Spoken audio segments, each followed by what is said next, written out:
Not less sugar, not better sugar, no added sugar. For 30 days. Most people who try this expect to lose weight. Some do, but weight is not the most interesting thing that happens. What happens underneath, inside your cells, your liver, your brain, your gut, is a completely different story, and almost none of it shows up on a scale.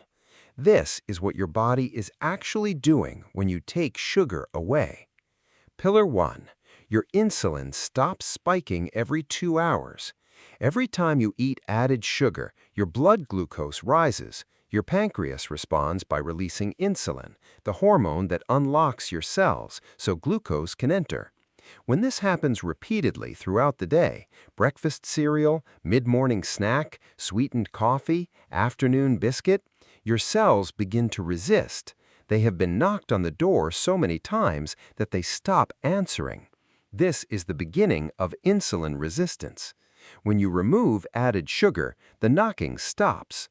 Within the first week, insulin levels begin to stabilize. Your cells start to become responsive again.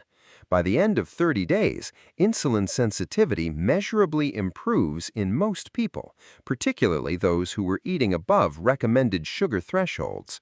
This single change sets off nearly everything else on this list. Pillar 2. Your liver begins to quietly repair itself. This one surprises most people. Your liver does not just process alcohol, it processes fructose, the sugar found in almost every processed food, sweetened drink, and flavored yogurt on the shelf. When fructose arrives at the liver in large quantities, the liver converts it to fat. This is called de novo lipogenesis, fat created from sugar, not from dietary fat. Over time, this fat accumulates inside the liver cells themselves. You cannot feel it. There are no early symptoms, but research shows that even in people with no history of drinking, excess sugar intake can cause measurable liver fat accumulation, a condition called non-alcoholic fatty liver disease, which is now one of the most common liver conditions globally. When you stop adding sugar, the liver's fat production slows significantly. Studies in adolescents with early fatty liver disease showed a 10% reduction in liver fat after just 8 weeks of reduced sugar intake. Your liver does not announce its recovery, but it gets to work immediately. Pillar 3. Your gut microbiome begins to shift. You have approximately 38 trillion bacteria living in your gut.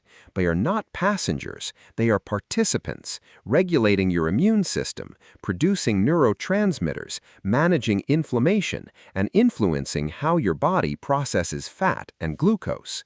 Sugar feeds specific bacterial populations that thrive in a high glucose environment. When those populations dominate, the bacteria that protect your metabolic health, including the strains that regulate insulin sensitivity and reduce intestinal inflammation, begin to disappear. Research published in the journal Cell found that dietary sugar specifically eliminates protective immune cells in the gut, called Th17 cells, the same cells that slow the absorption of harmful lipids and keep intestinal inflammation under control. When you remove added sugar, the bacterial balance begins to shift within days. Within 2 to 3 weeks, protective strains begin to recover. By 30 days, many people show measurable improvements in gut microbiome diversity, which is one of the strongest predictors of long-term metabolic health. Pillar 4. Inflammation starts to come down. Chronic low-grade inflammation is the underlying mechanism behind heart disease, type 2 diabetes, certain cancers, and accelerated aging, and added sugar is one of its most consistent dietary drivers. High sugar intake triggers the release of inflammatory cytokines, signaling molecules that put your immune system into a state of low-level alert. Over time, this alert becomes the baseline. Your arteries inflame quietly, your tissues age faster, your immune system becomes dysregulated, working against the wrong targets. When you stop eating added sugar, inflammatory markers in the blood, including C-reactive protein, begin to fall. Studies show measurable reductions in systemic inflammation within 2 to 4 weeks of significantly reducing sugar intake. Your arteries begin to calm, the low-level alert starts to stand down. Pillar 5. Your energy stops crashing. The energy cycle most people live inside goes like this. Eat sugar, glucose spikes, insulin floods in, glucose crashes, feel exhausted, reach for sugar again. This is not energy. This is a loan with an interest rate your body cannot afford. When you remove added sugar, the spike and crash cycle breaks. Your body shifts towards burning fat for fuel between meals, a more stable, longer-lasting energy source than glucose spikes. Most people report by week 2, the afternoon energy crash that felt inevitable simply stops happening, not because they have more willpower, because the biochemistry driving the crash is no longer in the system. Pillar 6. Your brain starts to think more clearly. This is one of the most frequently reported changes and one of the most physiologically interesting. Your brain runs on glucose, it needs it, but it doesn't need it delivered in spikes. When glucose levels spike repeatedly, the brain experiences a brief surge followed by a drop, and during that drop, neurotransmitter production becomes unstable. Dopamine signaling, in particular, becomes dysregulated by chronic sugar intake. High sugar consumption repeatedly activates the brain's reward circuitry, the same pathway involved in addictive behavior, which over time reduces the baseline sensitivity of that system. You need more to feel the same. When you remove added sugar, dopamine sensitivity begins to recover. Stable blood glucose allows the brain to produce neurotransmitters at a more consistent rate. Most people report improved focus, reduced mental fog, and better emotional regulation by weeks 3 and 4. Research suggests that high fructose consumption is specifically linked to neuroinflammation in the hippocampus, the region responsible for memory and learning. Removing it allows that inflammation to subside. Pillar 7.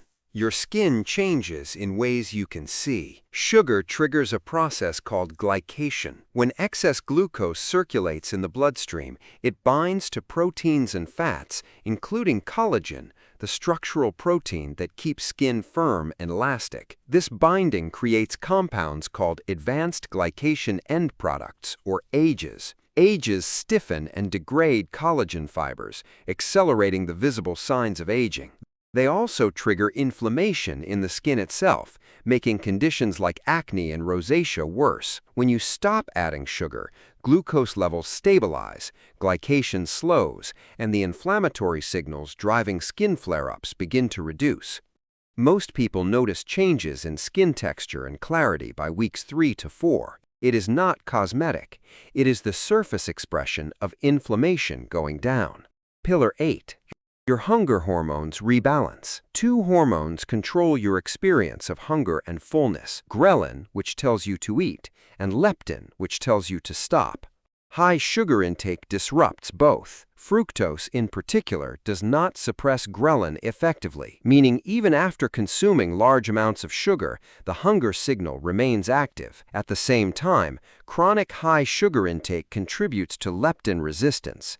The brain stops responding to the stop eating signal, even when fat stores are full. When you remove added sugar, ghrelin patterns begin to normalize within weeks. Leptin sensitivity begins to recover. Most people report that their relationship with hunger becomes measurably more rational. They feel hungry at predictable times. They feel full when they have eaten enough, and the compulsive pull toward food between meals begins to quiet. Pillar 9. Your cardiovascular system gets a rest. The connection between sugar and heart disease is less talked about than the fat and cholesterol conversation, but the research is significant. Excess fructose drives the liver to produce triglycerides, fat particles that circulate in the blood and contribute to arterial plaque.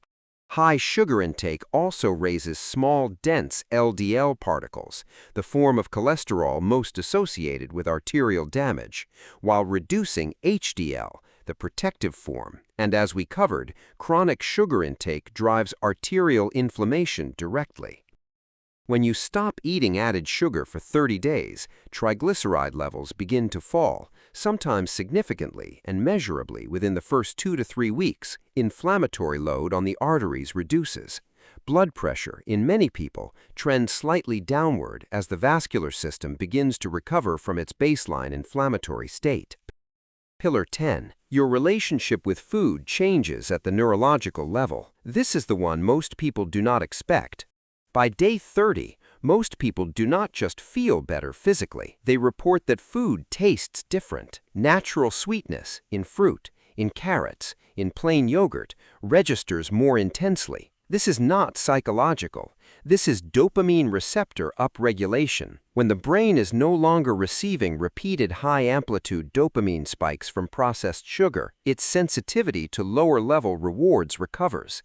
The reward system recalibrates. Foods that previously tasted bland now register as genuinely satisfying. This is the change that makes 30 days sustainable beyond 30 days. Not willpower, not discipline, a nervous system that has been given enough time to reset its own baseline. What this means for you? None of these 10 changes require medication. None of them require a specific diet plan. They require one thing: removing the input that was preventing your biology from doing what it is designed to do. 30 days is not a cure. It's a window. Long enough to feel the difference, short enough to commit to. And once you feel what stable insulin, lower inflammation, and a recalibrated brain actually feel like, most people do not want to go back. Your body is not addicted to sugar because it is weak. It's responding exactly as it was designed to respond, to a signal that it was never designed to receive, at this volume, this frequency, and this duration. Remove the signal. Watch what your biology does next. If you want to understand what your body is doing, one system at a time, Dr. Stix is here every week.